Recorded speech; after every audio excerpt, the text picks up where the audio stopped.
அனைத்திந்திய அண்ணா திராவிட முன்னேற்ற கழகத்தின் தலைவியாக, மக்களின் தலைவியாக, உங்களின் தலைவியாக, நாளை எதிர்காலத்தை மாற்றியமைக்கக்கூடிய வல்லமை பெற்ற சிறந்த தலைவியாக, ஏழை எளிய மக்களின் எளிய மகளாக நின்று பணிபுரிவேன்.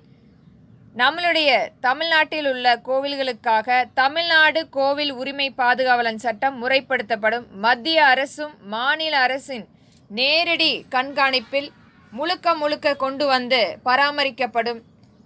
அது மட்டுமில்லை, பர்ஃபெக்ட் அக்கௌண்டபிலிட்டி ஆடிட் நடத்தப்படும்.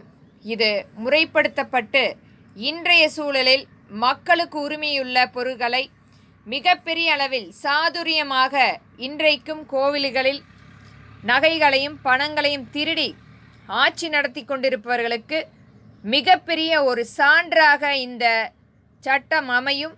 இனிமேல் மக்களுக்கு உரிமையுள்ள மக்களுடைய சொத்தை யாரும் திருட முடியாத அளவுக்கு ஒரு சட்டமாக கொண்டு வந்து அமலாக்கம் செய்யப்படும்.